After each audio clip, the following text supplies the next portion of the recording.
este desarrollo anormal, digamos, de la economía capitalista, pues los está ahogando, decía yo.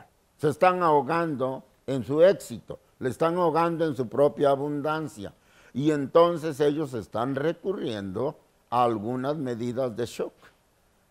Y ya se sabe, una de las medidas de shock preferidas después de la especulación con las tarjetas de crédito, después de la especulación inmobiliaria, después de la especulación con los préstamos forzosos a los países débiles, que no les ha dado resultado, recurren a la última política de shock, que es a provocar conflictos en el mundo. Las guerras que estamos mirando tienen varios propósitos, no es necesario ni siquiera lógico pensar que tengan un solo propósito. Evidentemente las guerras que estamos mirando tienen un objetivo estratégico, geoestratégico, tienen un objetivo político, tienen un objetivo de afianzamiento del poder sobre el mundo, sobre todo de los países más poderosos, básicamente el país de Estados Unidos. Pero tienen un objetivo económico indudable. Ya se sabe, cada vez que la economía de mercado está en apuros y cuando ha ensayado sus diversas recetas y no le dan resultado, recurre a un tratamiento de shock, que es crear conflictos armados.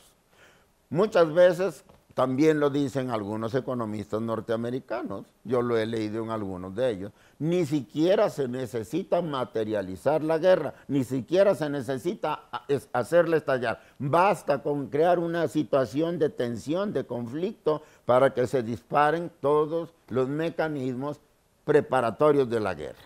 ¿Y cuáles son esos mecanismos? Hay que comprar armas, hay que comprar tanques, hay que comprar aviones, hay que comprar barcos, hay que comprar botas, hay que comprar uniformes, hay que comprar medicinas, hay que comprar tiendas de campaña, etcétera, etcétera. O sea, se desata toda una demanda de artículos para prepararse a la guerra.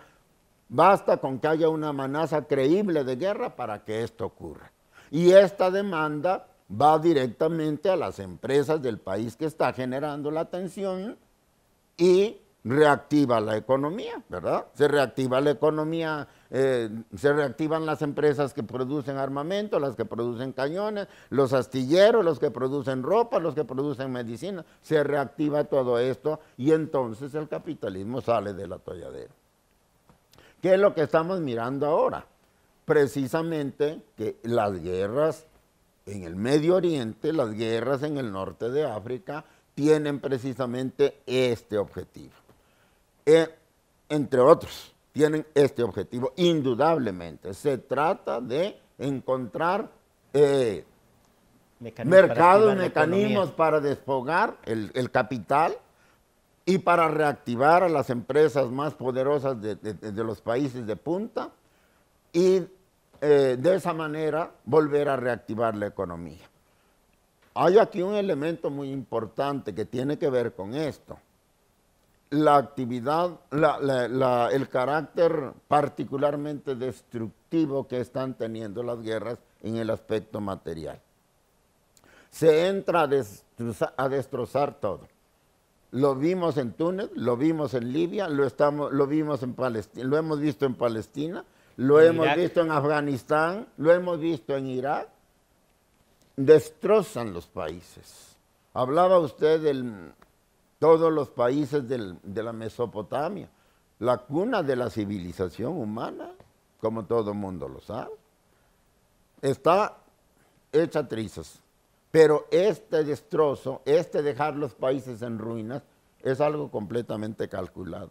Porque ¿de qué se trata? De que después de la destrucción venga la reconstrucción. Y entonces entran los señores con capital sobrante a reconstruir al país, pero por cuenta del país destruido. Y de esa manera también se reactiva la economía del mundo. Bueno, todo esto está ocurriendo. Además, la economía de mercado, por razón natural, es una economía que siempre está compitiendo. o bien hacia el interior de sus propios mercados, donde la competencia se medio atenúa a través de la monopolización, o entre distintas economías.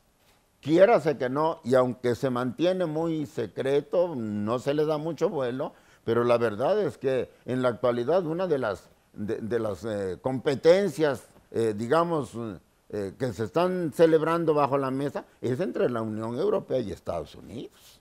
A los Estados Unidos no les conviene un desarrollo verdaderamente independiente y poderoso de la Unión Europea, porque eso a ellos les resta mercado y les resta control sobre el mundo.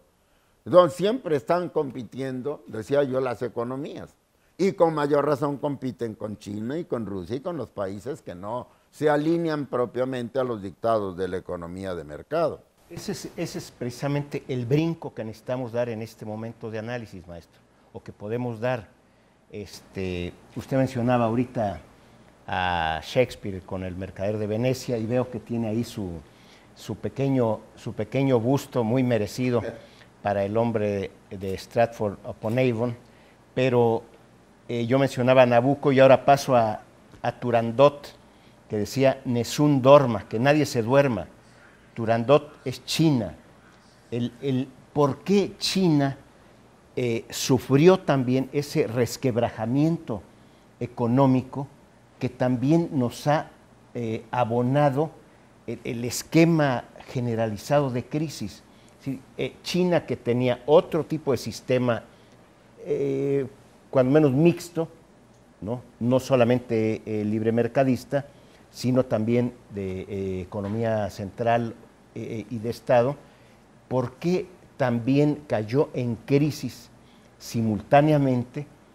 Y eso nos ha, cuando menos en apariencia, no sé si estoy yendo correcto, porque usted mencionaba a Krugman, yo diría que también juega otro premio Nobel que es Paul Samuelson. Entramos en los rendimientos decrecientes de que hablaba también este economista premio Nobel, y China nos ha traído ese coletazo adicional cuando menos lo necesitábamos en el mundo. ¿Por qué se sumó el factor chino a este factor de desequilibrio o de teleología bélica, de buscar con preterintencionalidad la generación de conflictos o esa agudización de tensiones? ¿Qué papel jugó la República Popular China y su economía y gobierno, maestro? Trataré de llegar ahí rápidamente, doctor, si me lo permite. Yo estaba diciendo, como el imperialismo siempre está compitiendo, como el capitalismo es una economía en donde hay competencia siempre, de un modo o de otro, la competencia, la libre competencia de la que hablaron los economistas del siglo XIX, ya no existe. Como tal ya no existe, pero sigue habiendo competencia. ¿Qué pasó con la competencia? Cambió de dimensión y cambió de forma, pero existe la competencia. Y esta competencia perpetua del capital siempre lo tiene detrás del control de las fuentes de materias primas. Si yo, por ejemplo, empresario del acero alemán o norteamericano, quiero derrotar a mis competidores chinos, estuvo hace poquito muy de moda la competencia del acero chino, una manera eficaz de hacerlo es acaparando, monopolizando yo las fuentes, las minas del mineral e impidiendo que nadie más disponga de esa materia prima. Entonces, con eso yo estrangulo a mis competidores porque los dejo sin materia prima o los obligo a que me la compren a mí y los hago dependientes de mí y yo regulo su crecimiento. Si quiero les vendo y si no quiero no les vendo. Si quiero les elevo el precio y entonces los pongo en desventaja en el mercado. Entonces las guerras del norte de África y del Medio Oriente tienen esta componente económica muy importante. ¿De qué se trata? De controlar las grandes fuentes de abastecimiento de gas, de petróleo y de algunas otras materias primas. Algunos hablan incluso del agua dulce. Se dice que Libia, paradójicamente, está montada en un océano de agua dulce y que eso la ha hecho un objetivo estratégico para los grupos poderosos, sobre todo de Estados Unidos, pero también de Europa. Entonces, todo esto está detrás de los conflictos que estamos mirando, pero no me quiero desviar de mi punto central. Todo esto, ¿por qué está ocurriendo? Está ocurriendo porque vivimos en una economía de mercado, en una economía capitalista, como es su nombre técnico más conocido, aunque a los norteamericanos no les gusta, tienen prohibida la palabra capitalismo, que tiene graves dificultades para su desarrollo. Yo lo quiero decir así, aunque suene yo un poco apocalíptico. Según yo, la economía de mercado ha llegado a un nivel tal de monopolización, de concentración y centralización de los capitales, a una tal reducción de los que se benefician del sistema. La Oxfam acaba de publicar su último informe, en donde da datos escalofriantes, que están haciendo completamente inoperante al sistema, que lo están convirtiendo en un sistema ya no productivo, ya no, digamos... Generadores satisfactores. Generadores satisfactores, exactamente, sino simplemente están convirtiendo al mundo en una economía de casino. Porque este es el problema. La economía especulativa, la economía, digamos, financierizada, no produce nada. Si yo compro y vendo acciones, yo no estoy produciendo nada, estoy especulando. De hecho, la palabra especulación es muy correcta, porque yo no estoy produciendo nada, simplemente compro y vendo y con eso me estoy haciendo multimillonario. Entonces, esta situación del imperialismo norteamericano y del imperialismo mundial, de esta fase de economía muy monopolizada y muy centralizada, que nos está llevando a depender de una pequeña élite que no va más allá de 65 gentes, creo, habla el último informe de la Oxfam, que tienen tanto dinero como la mitad de la humanidad. Está haciendo crisis y no se ve cómo se vaya a salir de esta crisis.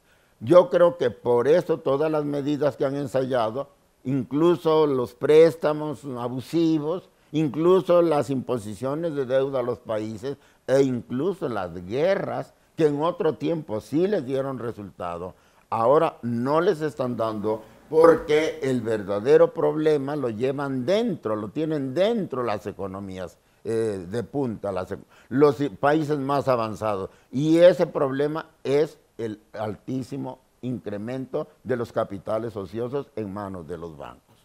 En esas condiciones pareciera que el sistema no tiene salida. Y creo que hemos entrado a un punto crucial para tratar de entender cómo está afectando a la realidad mexicana actual, que ha seguido prácticamente la misma tendencia o el mismo esquema del resto del planeta, que es el incremento demográfico en las bases de la pirámide, y eso ha hecho que también la pobreza se incremente y se recrudezca.